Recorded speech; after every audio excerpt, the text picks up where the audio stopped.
नमस्कार सभी दर्शकों को। नमस्ते सर। नमस्ते सर आपका स्वागत है हमारे इस नए एपिसोड में। आपका भी। हाँ, तो सर इस बार स्क्रिप्ट को लेके मेरा एक छोटा सा सवाल था, अगर आप इजाज़त दें तो मैं पूछना चाहूँगा। स्क्रिप्ट ना? हाँ हाँ, स्क्रिप्ट राइटिंग को लेके पूछूं सर? बिल्कुल बिल्कुल, स्वागत तो है। सर जैसे मैंने बचपन से फिल्में देखनी शुरू की हैं, तो उससे कितने पहले से फिल्में बनती आ रही हैं, तो अमूमन हर फिल्मों में प्रेम कहानी होती ही होती है। किसी फिल्म में छोटे रूप में होती है और किसी रूप में प्रेम कहानी के ऊपर ही पूरी फिल्म शुरू होती है और ख़त्म हो जाती है। परदेसियों से ना खे मिलाना, पूरी फिल्म लव स्टोरी है। तो इतनी बचपन से लेकर सभी लोग, आपके बचपन से और मेरे बचपन से, सब लोग हर फिल्मों में लव स्टोरी देखते ही आ रहे हैं कि एक लड़की लड़का एक दूसरे को देखेंगे, जानेंगे, फिर they will fall in love, फिर प्यार होगा, फिर अलगाव होगा, या जो भी फिर आगे सॉरी सेकंड हाफ में होता है। तो सर सवाल यही है कि इतने बार सेम प्रेम कहानी देख देख के, लेकिन हर बार नई फिल्म आती है तो देखने की इच्छा होती है कि इसमें इसको फिर देखते हैं, और सबको पता है सबकॉन्शियसली कि लड़का लड़की मिलेंगे, they will fall in love, और गाने होंगे और प्यार होगा, फिर अलग होंगे या मिल जाएंगे, यही चीज़ होगी। लेकिन हर बार प्रेम कहानी को देखने की इच्छा अभी भी क्यों इतने सालों से बनी हुई है? सिनेमा के पहले भी लिटरेचर में इतना प्रेम कहानी है, लेकिन फिर भी हर कहानी में हम लोग पढ़ने की इच्छा रहती है कि अच्छा ये प्रेम कहानी, ये प्रेम कहानी, ये प्रेम कहानी। तो ये इच्छा क्यों बनी है फिल्मों में भी और लिटरेचर में भी? अच्छा, प्रश्न ये है जी कि सारा जीवन प्रेम कहानियों को देखने के बाद भी हमें प्रेम को देखने की इच्छा क्यों बनी होती है? हाँ, प्रेम कहानी देखने की या पढ़ने की। तो इस विषय पर आप अच्छी स्क्रिप्ट लिख सकते हैं। हाँ, ये अगर आप इसका उत्तर जब दे देंगे तो फिर इसके जस्ट आगे का सवाल मैं पूछना पसंद करूँगा। उत्तर यदि नहीं दे तो हम लोग धीरे धीरे इसको इन्वेस्टिगेट कर सकते हैं, क्योंकि हम लोग दूसरे के जीवन में इन्वेस्टिगेट करने जाते हैं। हम लोग विषयों को इन्वेस्टिगेट नहीं करते, है ना, इंक्वायरी नहीं करते। पहले आपने बोला कि स्क्रिप्ट को लेकर सवाल है, तो स्क्रिप्ट एक जनरल टर्म है, एक ब्लैंकेट टर्म है या अम्ब्रेला टर्म है। जैसे हम लोग ऐसे भी बोलते हैं कि हिंदी की तुलना में उर्दू स्क्रिप्ट बहुत अच्छी है, या चाइनीज़ स्क्रिप्ट जो है वो बहुत ब्यूटीफुल है लेकिन कठिन होती है, वो भी स्क्रिप्ट है। फिर कोई कहानी लिखता है वो भी स्क्रिप्ट है, कविता लिखता है वो भी स्क्रिप्ट है, लिखी हुई कोई भी चीज़ स्क्रिप्ट है। यानी देवनागरी स्क्रिप्ट आपने किस में लिखा? देवनागरी स्क्रिप्ट में लिखा। स्क्रिप्ट का मतलब ये हुआ। मुझे लगता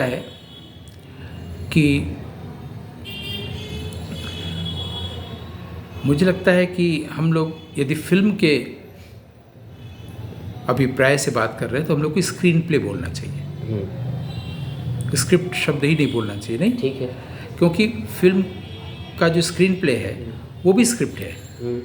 जैसे उर्दू स्क्रिप्ट, हिंदी स्क्रिप्ट, या जैसे आपने नॉवेल का एक मैन्युस्क्रिप्ट बनाया, सब स्क्रिप्ट है, जनरल टर्म है ना। तो स्पेसिफिकली हम लोग को स्क्रीन प्ले बोलना चाहिए। जी बिल्कुल। अब जहाँ तक प्रेम की बात है, मुझे लगता है कि हम लोग अगर देखें कि जब हम प्रेम में होते हैं तो हम हैप्पी होते हैं। बिल्कुल, सबसे हैप्पी होते हैं, सबसे भी शरबत लगता है। ठीक, बिल्कुल सही। यानी our greatest happiness is when two are in one, और two are one, complete sentence है। जब दो एक हैं तो ग्रेटेस्ट हैप्पीनेस है। इसी का उल्टा भी है, जब एक फिर दो हो गए ग्रेटेस्ट अनहैप्पीनेस है। हाँ, वाइल बीइंग टुगेदर आल्सो, अगर साथ में है फिर भी। ठीक, जब दो से एक हुए हैं तब we see a thing, the same thing together. और जब हम अलग हो गए हैं तो we see the same thing not together, और we don't see the thing same. आपको कुछ दिख रहा है, मुझे कुछ दिख रहा है। अब हम आपको नहीं देख रहे हैं, आप हमें नहीं देख रहे हैं, एक दूसरे से कतरा रहे हैं, आंखें नहीं मिला रहे,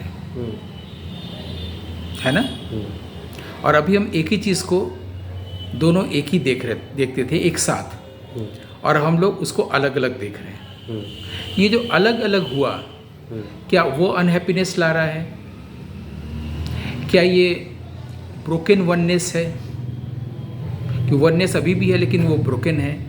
या हम लोग कह रहे हैं कि अब ये ब्रेक हो चुका है, आजकल एक जो शब्द चला है लड़के लड़कियों में, क्या? ब्रेकअप। ब्रेकअप।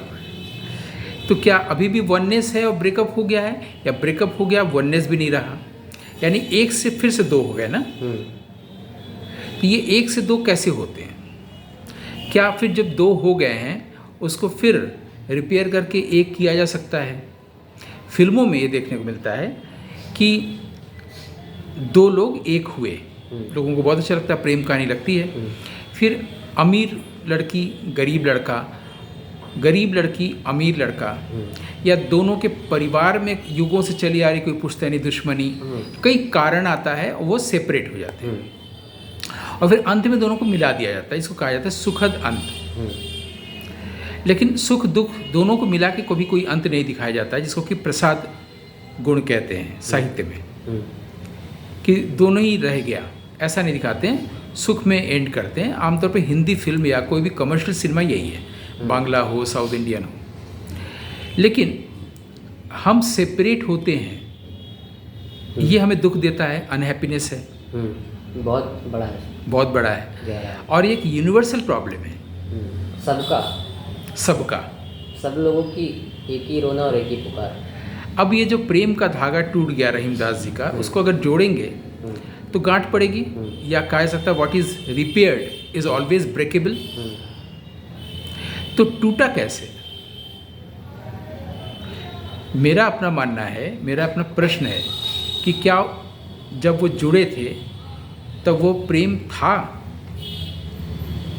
तो शायद सुपरफिशियली जुड़े होंगे इसलिए टूटा भी। एपियर्ड था ना, या प्रेम था? एपियर्ड वाला लग रहा है मुझे।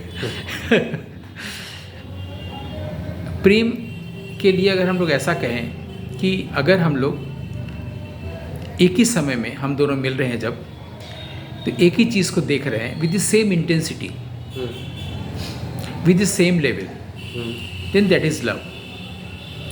और जब हमको लग रहा है कि मैं और आप एक दूसरे के संपर्क में आए हैं और आपको मेरी कविता समझ में नहीं आ रही है और आप कह रहे हैं कि आप मुझसे प्रेम करते हैं और मैं कह रहा हूँ कि यू डोंट लव मी, तब ये बात आपको सुनाई नहीं दे रही है। जब आप कह रहे हैं कि आप मुझसे प्रेम कर रहे हैं और हम लोग प्लेजर की तरफ जा रहे हैं और मैं कह रहा हूँ व्हाट इज़ द पॉइंट? क्योंकि अगर एक कह रहा है listen to me, pleasure is not love, that what is cultivated is not love. आप एक चैरिटी को कल्टिवेट कर सकते हैं, गुडनेस को कल्टिवेट कर सकते हैं समाज में, प्रेम को कल्टिवेट नहीं किया सकता। तो आप नहीं सुन पा रहे हैं और मैं कह रहा हूँ कि अगर आपको ये पॉइंट नहीं दिखता कि प्लेजर इज नॉट लव, तो और आप कह रहे हैं कि I am in love with you और मैं कह रहा हूँ कि यू डोंट लव मी, तो आपको ये सुनाई नहीं दे रहा है। तो वहाँ पर जुड़ाव है कहाँ, वहाँ प्रेम है कहाँ? बल्कि इससे आगे बढ़कर ये मैं आपसे पूछता हूँ कि क्या आपने कभी किसी से प्रेम किया, या इसको और बड़ा करके दें कि क्या हम सब कभी प्रेम करते हैं? किसी से प्रेम किया, असल थोड़ा सा मुझे वैसा लग रहा है। किसी से छोड़ देते हैं, क्या हम प्रेम करते हैं? प्रेम हुआ है, प्रेम में रहे हैं, प्रेम में हैं, प्रेम में रहे हैं, प्रेम में हैं, प्रेम में हैं जी। तो फिर एंग्जाइटी क्यों होती है? माइंड में जंप करने की। क्यों जंप करते हैं? हमेशा रहे हैं हमेशा क्यों नहीं? वो स्टेबल क्यों नहीं होता है? स्टेबल उसको भी कहते हैं, जैसे अस्तबल को स्टेबल कहते हैं। जो बुल होता है उसको आप लाख रखिए, वो दौड़ के मैदान की ओर जाएगा, घास वगैरह चलने लगेगा, तो उसको प्लेजर भी मिलता है। फिर जब उसको लोग दौड़ाते हैं, मारते हैं, तो पेन भी मिलता है। आप उस बुल को फिर से स्टेबल में रखते हैं, ठीक?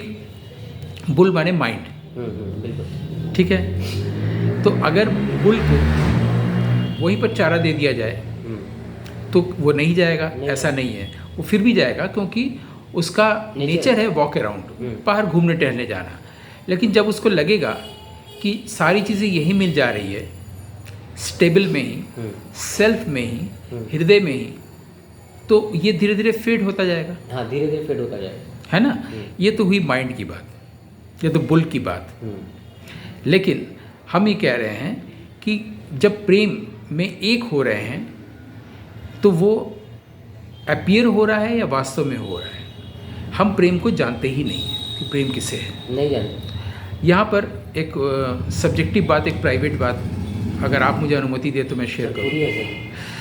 मेरे जो बाग में गुलाब के फूल होते हैं और भी कई प्रकार के फूल होते हैं, कावेरी के होते हैं, अलग अलग होते हैं। जब भी मैं जाता हूँ देखता हूँ गुलाब का फूल खिला है और वो ब्राइट रेड नहीं है, वो सुर्ख है, मतलब ब्लैकिश रेड कहें और ब्लैकिश भी नहीं, कैसे हुआ, उसका शेप, उसका वो रंग, उसका वो फ्रेग्रेंस, उस वक्त मैं नहीं होता हूँ, एकदम से डूब जाता हूँ, इसको कहना एब्जॉर्ब हो जाते हैं। ठीक है। अब उसके बाद हम अगर उसको कंटिन्यू करना चाहें, अभी क्यों नहीं है प्रेम मेरे साथ, नहीं रहता है। अगले दिन फिर भी जब मैं देखता हूँ दूसरा गुलाब होता है, पहले वाली की कोई मेमोरी भी नहीं रहती है, फिर डूब जाते हैं। ये प्राइवेट एक्सपीरियंस बता रहे हैं, बिल्कुल सब्जेक्टिव है। ऐसी कभी मैंने देखा किसी पत्ती है जो मीठी नीम की पत्तियाँ छोटी छोटी होती हैं, उसमें पूरे पेड़ की जगह पर उस थोड़ी सी जगह पर धूप आई हुई है, फिर से मैं एब्जॉर्ब हो गए। अब जो एक्चुअल प्राइवेट बात बताने जा रहे हैं वो ये कि जब मैं उस गुलाब के फूल को देख रहा हूँ तो गुलाब के फूल में भी थोड़ा सा कुछ होता है, हिलता है वो। तब मेरा ध्यान जाता है कि उसके आसपास जितने भी और फूल पत्तियां हैं वहाँ कहीं हवा चल नहीं रही है। मैं जब उसको देख के मुग्ध हो रहा हूँ, वो भी रिस्पॉन्ड कर रहा है। ऐसे वो जो छोटी छोटी पत्तियां थी, जब मैं उसमें गया और मैं नहीं रहा तो वहाँ भी वो हिलने लगी, उसमें कहीं से कुछ हवा चली, लेकिन पूरे पौधे में नहीं चली, पूरे पेड़ में नहीं चली। ये बिल्कुल सब्जेक्टिव है, बिल्कुल प्राइवेट है। बिल्कुल। तो यानी वहाँ पर 2 से 1 हो गए और अगले दिन वो कंटिन्यू करने नहीं जा रहे हैं, हम उसको रिकॉर्ड नहीं कर रहे हैं, कल वाली याद नहीं कर रहे हैं। अगले दिन गए, नया फूल, फिर से डूब गए। यानी प्रेम हमेशा बना हुआ है ना, 2 से 1 में है जी। यानी एक पहले हुआ तभी वो एक बना हुआ है। ये धागा ऐसा टूट ही नहीं सकता कि फिर गांठ पड़े। तो ये जो नया अनुभव हुआ या सेम अनुभव में नया भाव भरा, वो अपना पद हुआ जिसको हम गा सकते हैं, जिस पर हम स्क्रीन प्ले या स्क्रिप्ट लिख सकते हैं। तो क्या विषय को हम क्लियर कर सके? और अगला सवाल जो मुझे पूछना था, उस अगले सवाल से पहले एक छोटी सी बात यह है, उसके उत्तर की शुरुआत भी आपने कर दी है। अच्छा, और उस उत्तर प्रश्न से पहले भी हम ये बताना चाहेंगे कि हमेशा हम लोग प्रेम चाह रहे होते हैं, हमेशा हम लोग 1 से 2 रहे होते हैं और 2 से 1 होने की चाह हमेशा बनी होती है। उस चाह के कारण हमें हमेशा प्रेम कहानियाँ, ऐसी फिल्में अच्छी लगती हैं, जो आपने मूल प्रश्न पूछा था। तो उससे आगे का सर प्रश्न ये है कि इतनी सारी अरबों प्रेम कहानियाँ लिखी जा चुकी हैं और हज़ारों लाखों की फिल्में बन चुकी हैं, तो फिर जब हम अपना एक्सप्रेशन किसी फिल्म में देने जा रहे हैं, स्क्रीन प्ले लिखने जा रहे हैं, तो मन में एक थोड़ा ख्याल आता है कि हम भी प्रेम कहानी लिख रहे हैं और इतनी सारी प्रेम कहानियाँ ऑलरेडी महान लिखी जा चुकी हैं, तो एक डर बना रहता है कि क्या ये पहले जैसा ही तो नहीं हो जाएगा, वैसा ही कॉपीड, घिसा पिटा या बोरिंग की पहले तो हो चुका है। लेकिन आपने उत्तर देना शुरू ही जैसे किया, तो उसी में आपने कहा कि अगर आपकी अनुभूति है तो अगर वो लिखें तो उसके आगे फिर आप बताएं। भाई प्रेम जो है उसमें 2.5 आखर हो रहा है। हाँ। हालांकि कबीर जब ब्रह्म कह रहे हैं उसमें भी 2.5 आखर है, और हम लोग उनके इस पक्ष को ले लिया, प्रेम को कह रहे हैं 2.5 आखर प्रेम का। दरअसल वो ब्रह्म को प्रेम कह रहे हैं, जहाँ पर कोई लवर और बिलेवेड नहीं रह गया है। तो प्रेम वही शब्द है, लव, प्रेम, 2.5 आखर। लेकिन नया भाव तो हम भरेंगे ना, अदरवाइज वो कबीर का कहा हुआ होगा, रविदास का कहा हुआ होगा, रहीम का कहा हुआ होगा, यश चोपड़ा का कहा हुआ होगा, बर्गमैन का कहा हुआ होगा। हमारा अपना पद का है।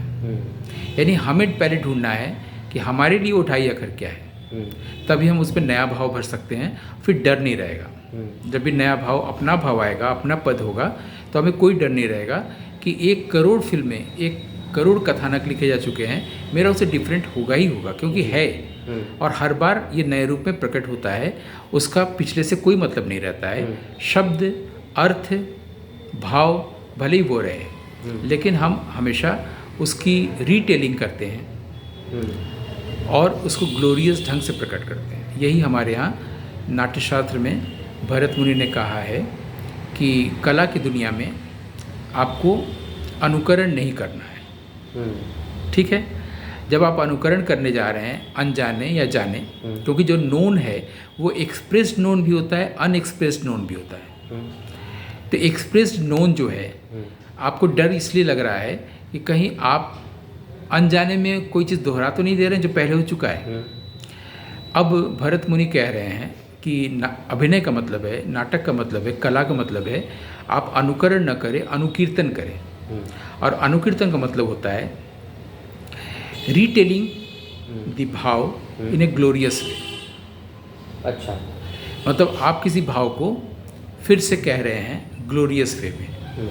ग्लोरियस वे माने आर्टिस्ट्री आ गई कलात्मकता के साथ, लेकिन रीटेलिंग तभी कर पाएंगे उस भाव को जब वो आपकी अनुभूति का हिस्सा बन चुका है, आपके लिए वो नए ढंग से प्रकट हुआ है। अदरवाइज आप कबीर के प्रेम को कह रहे हैं, उसको रीटेलिंग कर रहे हैं, आप अनुकीर्तन नहीं कर रहे हैं, आप अनुकरण कर रहे हैं, नहीं आएगी। और जब आप अनुकीर्तन कर रहे हैं तब आपके पास कॉन्फिडेंस होगा, कोई डर नहीं होगा। काफ़ी आई ओपनिंग जैसा सेशन रहा। ठीक है सर, बहुत बहुत धन्यवाद। इसी प्रश्न को थोड़ी और गहराई के साथ मैं फिर से पूछना चाहूँगा अगले एपिसोड में। थैंक यू, बहुत बहुत धन्यवाद।